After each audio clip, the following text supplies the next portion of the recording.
Hello साथियों, आप सभी को मेरा प्यार भरा नमस्कार। आपके अपने चैनल धनराज कुमार टीचर पर का हार्दिक स्वागत है। तो दोस्तों, हमारी शिक्षा मनोविज्ञान का 7वां वीडियो है। इससे पहले दोस्तों मैं 6 वीडियो शिक्षा मनोविज्ञान का अपने यूट्यूब पर डाल चुका हूं दोस्तों। तो दोस्तों, ये अपने शिक्षा मनोविज्ञान का 7वां वीडियो है और इस 7वें वीडियो का दोस्तों पहला क्वेश्चन है दोस्तों, शिक्षा के उद्देश्य को प्राप्त करने के लिए निम्न में से किसकी विशेष भूमिका होती है। तो दोस्तों, क्या विद्यालय की होती है, क्या खेल के मैदान की होती है, क्या पुस्तकालय की होती है और चौथा ऑप्शन है ये क्या सभी की होती है। तो दोस्तों बिल्कुल हमें इन सभी की आवश्यकता होती है। अगर दोस्तों एक बालक का अगर आपको सर्वांगीण विकास करना है, दोस्तों अगर एक बालक का अगर आपको सर्वांगीण विकास करना है ना, तो आपको ये सब गतिविधियाँ करवानी पड़ेगी। कब दोस्तों इस खेल के मैदान से क्या होगा, दोस्तों बच्चा अगर अगर बच्चा खूब खेल खेलेगा तो खेल से क्या होता है दोस्तों, बच्चे का शारीरिक विकास होगा। दोस्तों क्या होगा दोस्तों, बच्चे का शारीरिक विकास होगा। खेल से क्या होता है दोस्तों, एक बच्चे का शारीरिक विकास होता है दोस्तों, शारीरिक विकास हो जाएगा दोस्तों। ठीक है ना दोस्तों। अब दोस्तों ये हमने विद्यालय भवन से क्या होगा दोस्तों, एक जो बच्चा है ना उसको एक सामाजिक पक्ष मिलेगा दोस्तों, उसमें सहनशीलता का अगर दोस्तों वहाँ वो अगर बच्चे के साथ रहेगा तो उसके जो ये ज्ञानात्मक पक्ष का विकास होगा। और दोस्तों उसमें एक ये अपने क्या कह सकते हैं अपने जो है ना, मतलब वो एक समाज में रहने लायक होगा दोस्तों, यानी उसको एक व्यवहारिक ज्ञान आएगा कि अपना समाज क्या है, अपना परिवार क्या है। उसके जो ज्ञानात्मक पक्ष का विकास क्या होता है, सो मेन ज़्यादा ज्ञानात्मक विकास का पक्ष कहाँ होगा दोस्तों, उसके विद्यालय में होगा। अब दोस्तों एक पुस्तकालय से भी क्या होता है, उसकी जो ज्ञानात्मक पक्ष में वृद्धि होती है दोस्तों, वो क्या करता है दोस्तों, वो नई नई कहानी की किताबें पढ़ता है दोस्तों, और नई नई कविता पढ़ता है। तो इससे क्या होता है, उसके एक पक्ष का विकास होगा दोस्तों, वह ज्ञानात्मक पक्ष का विकास हो जाएगा। और दोस्तों खेल कूद से क्या होगा, बच्चे का शारीरिक पक्ष का विकास होगा, यानी उसके हाथ पैर हड्डियाँ क्या होगी, वो होगी एक मजबूत होगी दोस्तों। अगर वहाँ खेलेगा ना, खेल से बच्चे के हाथ पैर मजबूत होंगे दोस्तों, हड्डियाँ मजबूत होगी, शारीरिक पक्ष का विकास होगा। और विद्यालय भवन और पुस्तकालय, यानी दोस्तों एक बच्चे का अगर सर्वांगीण विकास करना है तो इन सभी चीज़ों की आवश्यकता होती है एक विद्यालय के अंतर्गत दोस्तों। ठीक है ना। तो इस प्रकार दोस्तों इसमें हमारे 4 ऑप्शन रहेंगे, 3 है, पहला भी सही है, दूसरा भी सही और तीसरा ऑप्शन भी सही है, क्योंकि इन सभी चीज़ों की आवश्यकता होती है एक बच्चे का शारीरिक विकास करने के लिए दोस्तों, सर्वांगीण विकास होने के लिए इन सभी चीज़ों की आवश्यकता होती है। इन सभी चीज़ों के बिना अपन बच्चे का शारीरिक विकास बिल्कुल भी नहीं कर सकते हैं। ठीक है दोस्तों। अगला क्वेश्चन हो जाएगा दोस्तों हमारा, इसमें हमारा राइट आंसर हो जाएगा दोस्तों 4 नंबर का, यानी इन सभी चीज़ों की आवश्यकता होती है। दोस्तों शिक्षा का मेन उद्देश्य क्या होता है, एक बालक का सर्वांगीण विकास करना शिक्षा का मेन उद्देश्य होता है दोस्तों। सर्वांगीण विकास होने के लिए इन सभी चीज़ों की खेल कूद होगा, वाद विवाद या प्रतियोगिता या विद्यालय भवन या पुस्तकालय, दोस्तों खेल कूद, इन सब चीज़ों से क्या होगा, तो एक बच्चे का सर्वांगीण विकास होगा। केवल मानसिक पक्ष नहीं होगा, उसके शारीरिक पक्ष होगा, सामाजिक पक्ष का विकास होगा, उसके शारीरिक पक्ष का होगा, मानसिक विकास का होगा, सामाजिक विकास का होगा, उसके जो एक भावात्मक जो पक्ष है उसका विकास होगा, नैतिक पक्ष का विकास होगा।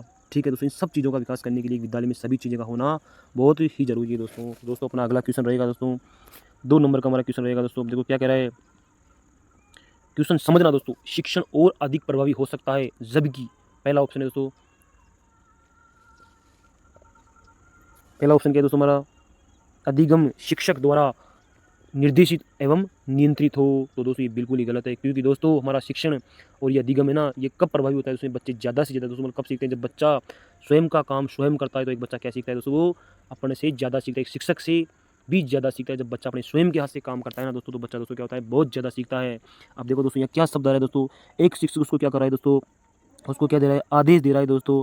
ये क्या कर रहा है दोस्तों, ये नियंत्रित कर रहा है, जो दोस्तों शिक्षा मनोविज्ञान के लिए बिल्कुल मना करती है। शिक्षा मनोविज्ञान ये कहती है कि एक बच्चा जब स्वयं काम करता है तो वो क्या करता है दोस्तों, बहुत ज़्यादा सीखता है। यानी अपने हाथ से काम करता है ना कोई बच्चा, तो उस चीज़ को वो अच्छी तरह से सीखता है। लेकिन एक शिक्षक उसे ये कहता है कि ये बेटा ये कर, बेटा ये मत कर, बेटा ये कर, तो उससे वो कम सीखता है। ये बात कौन कहता है, शिक्षा मनोविज्ञान कहता है कि एक बच्चा जब स्वयं अपने हाथ से काम करता है तो उसे कोई भी चीज़ को क्या करता है, एक ही लंबे समय तक याद रख पाता है। तो दोस्तों ठीक है, पहला ऑप्शन दोस्तों बिल्कुल गलत हो जाएगा दोस्तों। ठीक है ना। तो दूसरा ऑप्शन क्या है दोस्तों, अधिगमकर्ता को स्वयं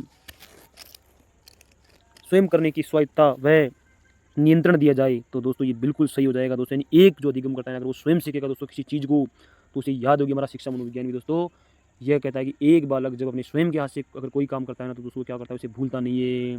और सीखने का सबसे अच्छा तरीका दोस्तों ये होता है कि बच्चा जब स्वयं अपने हाथ से काम करेगा, स्वयं काम करेगा, तो वो अच्छे से अच्छे सीखता है दोस्तों। तीसरा ऑप्शन क्या है दोस्तों, शिक्षक क्या करता है, शिक्षक तथ्यों की व्याख्या करने में केंद्रीय भूमिका का निर्वहन करे। दोस्तों बिल्कुल नहीं, शिक्षा मनोविज्ञान साफ साफ मना करता है कि दोस्तों एक शिक्षक को ये ना, ये व्याख्यान विधि दोस्तों बहुत कम में लेनी चाहिए। व्याख्यान विधि को काम में ना कम से कम लेना चाहिए दोस्तों। एक बच्चा दोस्तों अगर तब ज़्यादा सीखेगा जब वो किसी काम को अपने हाथ से कर रहा है या स्वयं कर रहा है, तो उस विधि से वो क्या सीखता है दोस्तों, बहुत ज़्यादा सीखता है। परंतु व्याख्यान विधि को क्या करना चाहिए, एक शिक्षक को कम से कम काम में लेना चाहिए।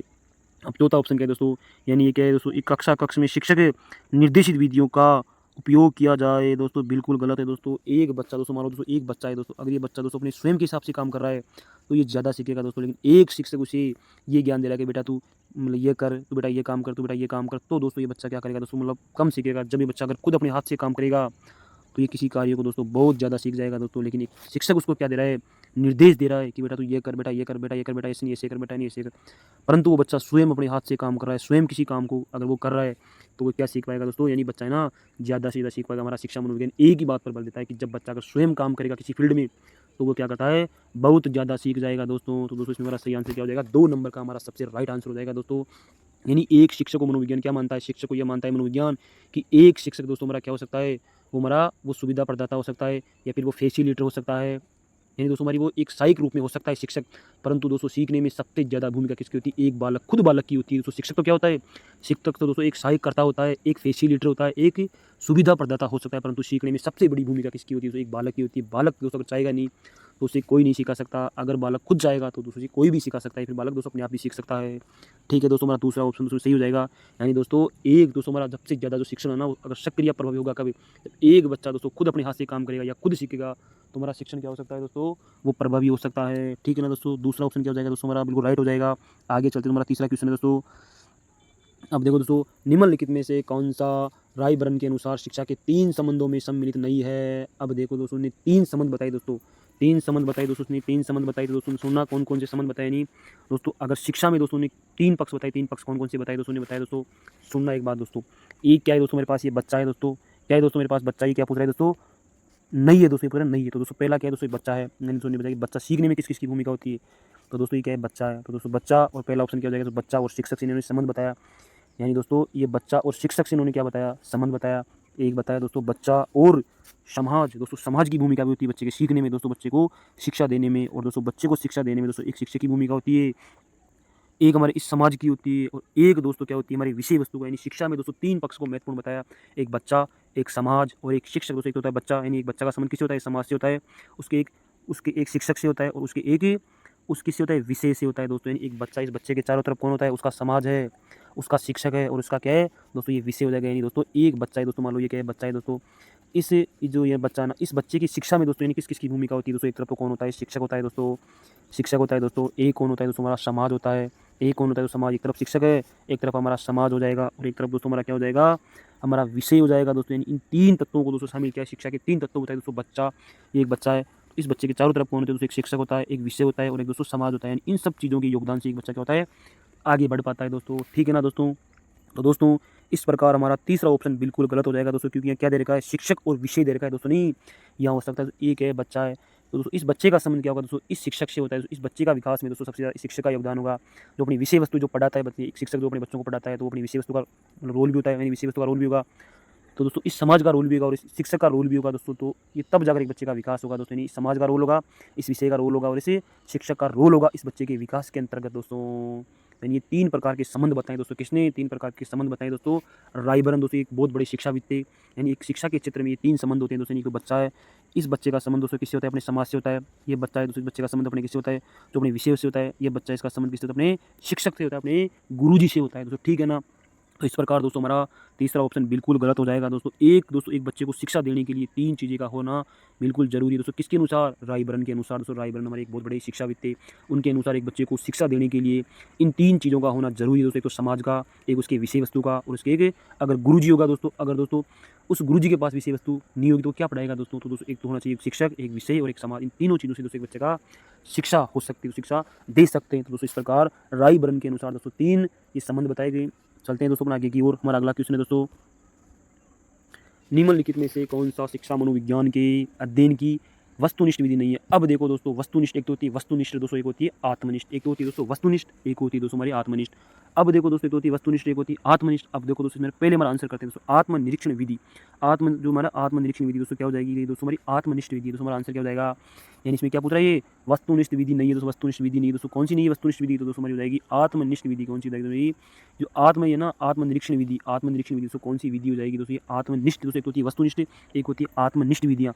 यानी दोस्तों अपना जो शिक्षा मनोविज्ञान है, शिक्षा मनोविज्ञान में दोस्तों क्या होता है, किसी जो ये बालक पर प्रयोग करने के लिए, किसी बालक के व्यवहार को जानने के लिए कुछ विधियां काम में ली जाती है। एक तो होती है आत्मनिष्ठ विधियां, एक होती है दोस्तों हमारी वस्तुनिष्ठ विधियां। एक की जो बालक है ना, बालक के व्यवहार को जानने के लिए कुछ विधियां दोस्तों हमारी शिक्षा मनोविज्ञान में काम में ली जाती है। अब दोस्तों उन विधियों को अपन दोस्तों 4 या 5 भागों में अपन बांट सकते हैं। एक तो होती है दोस्तों आत्मनिष्ठ विधि, एक होती है दोस्तों वस्तुनिष्ठ विधियाँ। आत्मनिष्ठ विधि में दोस्तों कौन सी विधि आती है, आत्मनिष्ठ विधि में दोस्तों हमारी निरीक्षण विधि आएगी। अब दोस्तों ये पहला ऑप्शन, दूसरा ऑप्शन और चौथा ऑप्शन, इसमें क्या होगी दोस्तों, इसमें दोस्तों हमारी आएगी दोस्तों हमारी, इसमें हमारी वस्तुनिष्ठ विधि हो जाएगी। अब दोस्तों हमारी पहली विधि लेते हैं। पहली विधि दोस्तों हमारी एक्सपेरिमेंटल मेथड, यानी हमारी ये प्रयोगात्मक विधि। अब ये विधि कहाँ काम आती है दोस्तों, ये प्रयोगात्मक विधि में क्या होता है कि दोस्तों एक बालक से क्या करवाया जाता है दोस्तों, एक बालक से हमारे एक वो प्रयोग दिया जाता है दोस्तों, उस बालक के प्रयोग को देखकर हम उसके व्यवहार के बारे में पता लगा सकते हैं दोस्तों। यानी एक बालक से क्या करवाया जाता है, एक बालक से दोस्तों हमारे सामने एक प्रयोग करवाया जाएगा दोस्तों, एक प्रैक्टिकल करवाया जाएगा दोस्तों, एक एक्सपेरिमेंटल यानी कोई काम दिया जाता है एक बालक को दोस्तों हमारे सामने करने के लिए। तो दोस्तों उस बालक की उस कार्य को देख उसके व्यवहार के बारे में पता लगाया जाता है। तो दोस्तों ये विधि क्या हो जाएगी, हमारी वस्तुनिष्ठ विधि हो जाएगी। ठीक है ना दोस्तों, यानी दोस्तों इस विधि से दोस्तों कोई भेदभाव नहीं होगा। यानी इस विधि से दोस्तों अगर वो बालक है ना, तो अपनी बात को अगर वो छिपाना चाहेगा ना तो भी नहीं छिपा सकता है। उसके आंतरिक विचार है ना, आंतरिक उसके जो मन में कोई विचार चल रहा है तो उसको नहीं छिपा पाएगा दोस्तों। तो ये कौन सी विधि जाएगी, यानी इस विधि में क्या होता है कि दोस्तों एक बालक से एक प्रयोग करवाया जाता है, तो एक्सपेरिमेंटल विधि बोलते हैं दोस्तों। ठीक है ना। अब ये उपचारात्मक विधि क्या होती है दोस्तों, तो ये उपचारात्मक जो हमारी विधि है दोस्तों, ये भी क्या हो जाएगी दोस्तों, ये हमारी वस्तुनिष्ठ विधि हो जाएगी। यानी इस विधि में भी एक बालक की रुचि का प्रभाव बिल्कुल नहीं पड़ता है। यानी एक बालक की जो मन में जो भी है वो सब सच सच सामने रख देगा। यानी उसकी अगर वो छिपाना मतलब चाहेगा ना, अपनी बातों को छिपाना चाहेगा, अपने उसकी जो अपना मन है, उसके जो अपना मन है ना, उसके मन में अगर जो भी बात है तो दोस्तों वो अगर चाह कर भी छुपा कर नहीं रख सकता। तो ये कौन सी विधि होती है, ये वस्तुनिष्ठ विधियाँ होती है। यानी एक बालक चाह कर भी जो उसके विचार है वो उसको छिपा नहीं पाता। तो ये प्रयोगात्मक विधि में क्या होता है, एक बालक होता है, उसे क्या एक प्रयोग मतलब उसे एक प्रयोग करने के लिए दिया जाता है। उस जो प्रयोग को देखकर अपन ये कह सकते हैं इसका व्यवहार ऐसा है। यानी दोस्तों उसके जो भी उसके अंदर जो गुण है ना वो सब बाहर निकल कर आएंगे दोस्तों, वो छिपा नहीं सकता दोस्तों उन गुणों को। एक होता है दोस्तों हमारा उपचारात्मक विधि। उपचारात्मक विधि में भी क्या होता है दोस्तों, एक बालक का ये उपचार किया जाता है। तो ये हो जाएगी हमारी क्लिनिक मेथड हो जाएगा दोस्तों। ठीक है ना। एक होती है दोस्तों ये निरीक्षण विधि। इससे ये जो होता है ना ऑब्जर्वेशन, दोस्तों ऑब्जर्वेशन होता है ना, ऑब्जर्वेशन मेथड, ऑब्जर्वेशनल मेथड में क्या होता है दोस्तों, एक बालक है दोस्तों, ये एक बालक है हमारा। तो दोस्तों इस बालक को अपन यहाँ छिप कर बैठ कर देखते हैं दोस्तों। इस विधि में क्या होता है कि दोस्तों ये हमारा एक बालक है। अब इस विधि को दोस्तों, इस विधि में क्या करता है दोस्तों, एक प्रयोग करने वाला क्या करता है दोस्तों, इस जो ये बालक है ना, इस बालक को दोस्तों यहाँ ये छिप कर बैठ कर देखता है। तो इस बालक के व्यवहार में पता लगाता है कि ये कौन कौन सी मतलब वो कार्य करता है। तो उन कार्यों को देखकर अपन क्या करते हैं, उस व्यक्ति के व्यवहार का पता लगा सकते हैं। जबकि उस बालक को ये पता नहीं होता कि कोई अपना ये क्या कर रहा है, मतलब ये कोई अपना निरीक्षण कर रहा है। यानी दोस्तों उस बालक को ये ध्यान नहीं होता कि अपना कोई या अपने को कोई देख रहा है। तो वो क्या करेगा, सब अपनी गतिविधियाँ दोस्तों खूब गतिविधियाँ करेगा दोस्तों। यानी कोई भी गतिविधियाँ वो क्या करेगा दोस्तों, वो मतलब बिल्कुल भी नहीं छिपाएगा। तो ये क्या होती है, उसकी जो रुचि का फर्क नहीं पड़ रहा दोस्तों। यानी इस जो है ना ये निरीक्षण विधि में क्या होता है कि दोस्तों एक बालक को छिप कर उसके व्यवहार को देखा जाता है। तो दोस्तों उस बालक को ये ध्यान नहीं है कि कोई मुझे देख रहा है छिप कर, तो वो अपने व्यवहार में दोस्तों चापलूसी का काम नहीं करेगा। वो जैसा व्यवहार करता है वैसा व्यवहार ही करेगा दोस्तों, उसे छिपाने की कोशिश से बिल्कुल भी नहीं करेगा। तो ये भी हमारी कौन सी विधि जाएगी, ये भी हमारी वस्तुनिष्ठ विधि हो जाएगी। इस प्रयोगात्मक विधि में क्या होता है, एक बालक को एक प्रयोग करने के लिए दिया जाता है, ये हमारी वस्तुनिष्ठ विधि हो जाएगी। चौथी हमारी वस्तुनिष्ठ विधि हो जाएगी। अब ये उपचारात्मक विधि भी दोस्तों हमारी क्या है, वस्तुनिष्ठ विधि। आत्म निरीक्षण विधि क्या होती है, अब देखना दोस्तों उस बालक की, अब वो बालक दोस्तों मतलब कुछ छुपाने की कोशिश करेगा।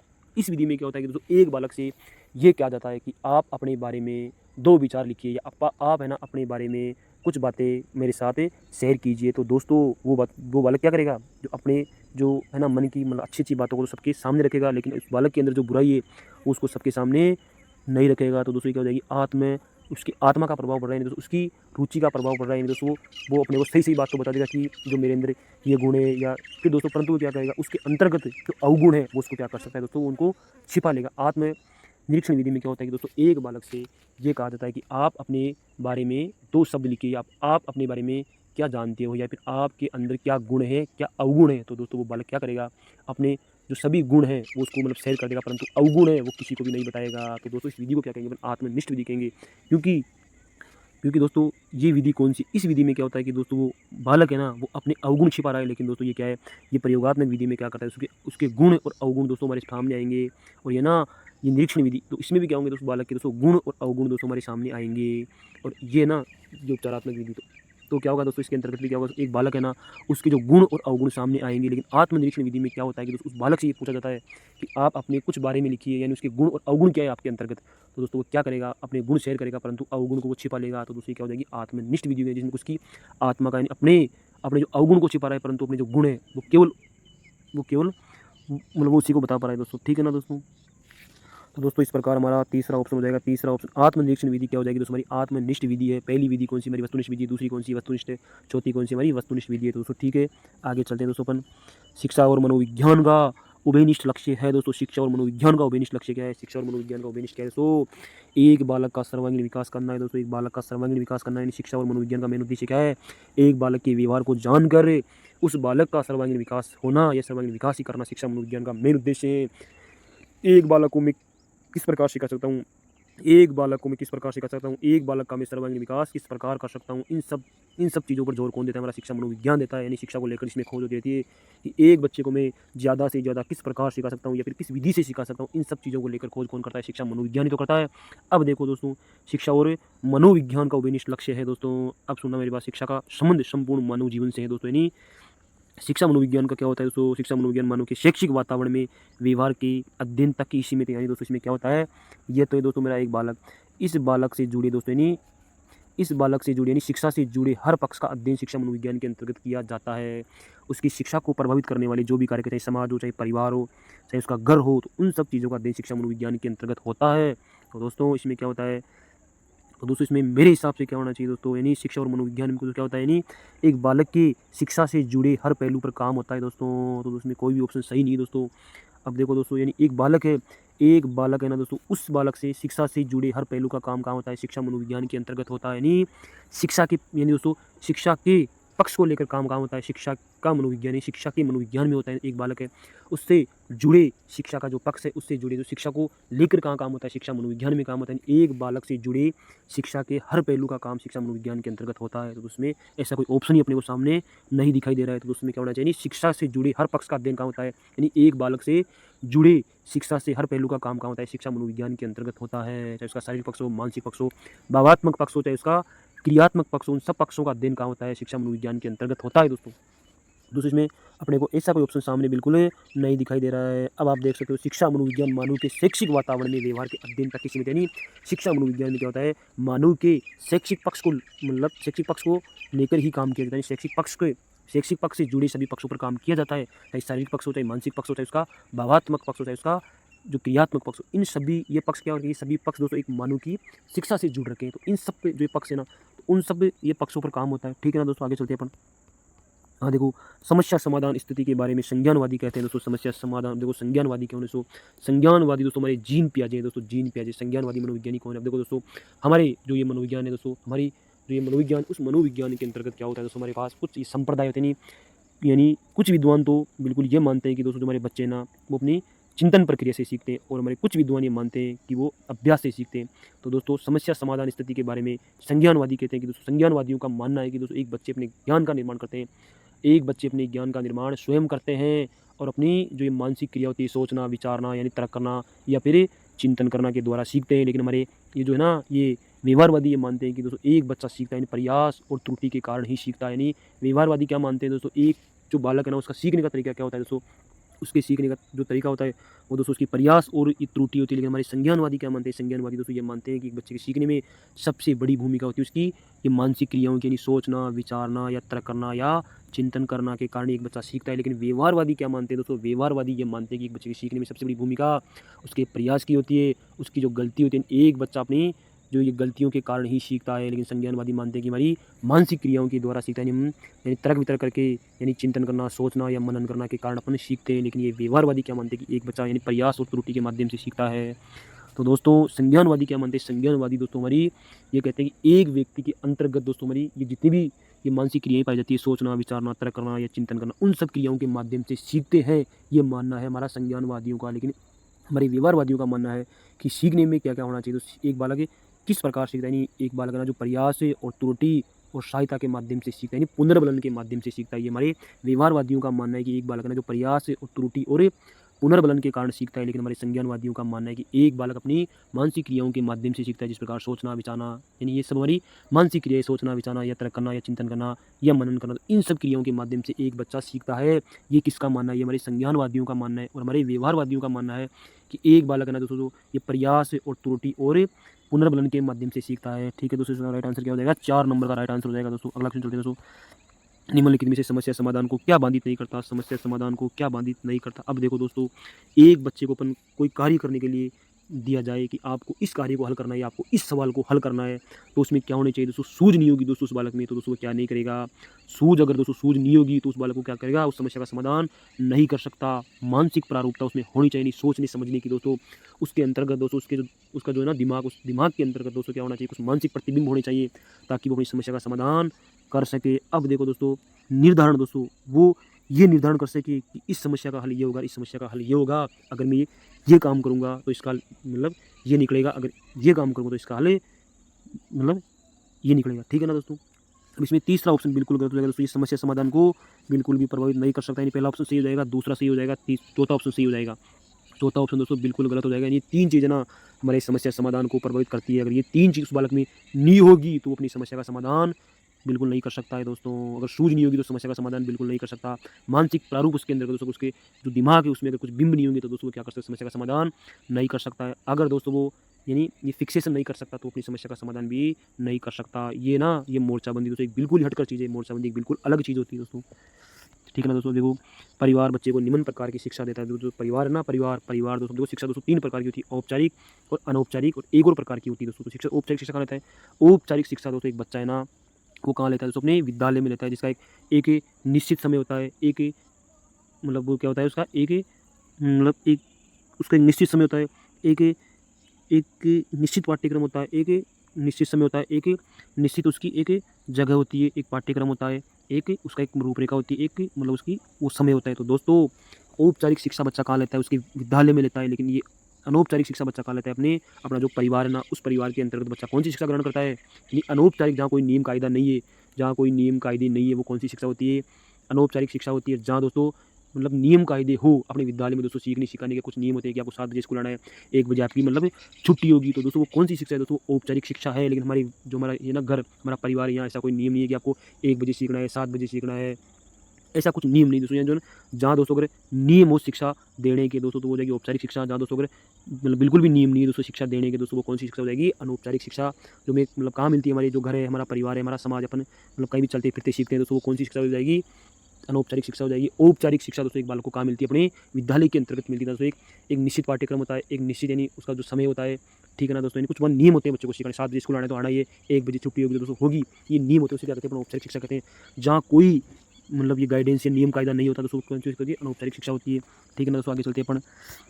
किशोर शिक्षा में निम्न में से कौन सा उपागम सबसे सबसे उचित है दोस्तों। देखो एक किशोर है, उस किशोर को दोस्तों क्या कह देना चाहिए, उस किशोर को दोस्तों जीवन दोस्तों किसकी दोस्तों कौन सा उपागम सबसे उचित, जो किशोर है ना दोस्तों, जीवन कौशल की शिक्षा भी दोस्तों से होनी चाहिए। जीवन कौशल यानी दोस्तों उसके पास जीवन जीने के कौशल होनी चाहिए, उसे सब प्रकार की गतिविधियाँ आनी चाहिए दोस्तों। तो जीवन जीने का कौशल उस बालक के पास होना चाहिए।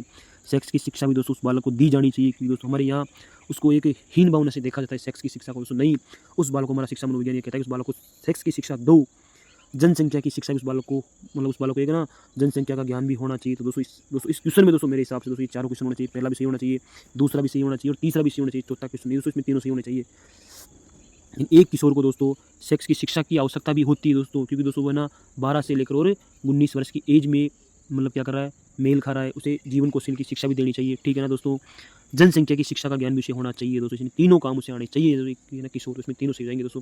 परंतु दोस्तों इसमें क्या दे रखा है, केवल 2 दे रखा है, जीवन कौशल की शिक्षा दोस्तों, ये मैं नहीं मानता दोस्तों। इसमें उस जो है ना वो दोस्तों क्या किशोर है दोस्तों, वो उसे सेक्स की शिक्षा का ज्ञान होना चाहिए, जनसंख्या की शिक्षा का ज्ञान होना चाहिए, जीवन कौशल का ज्ञान होना चाहिए, जीवन जीने के तरीके उसके आने चाहिए दोस्तों। ठीक है दोस्तों, आगे चलते हैं।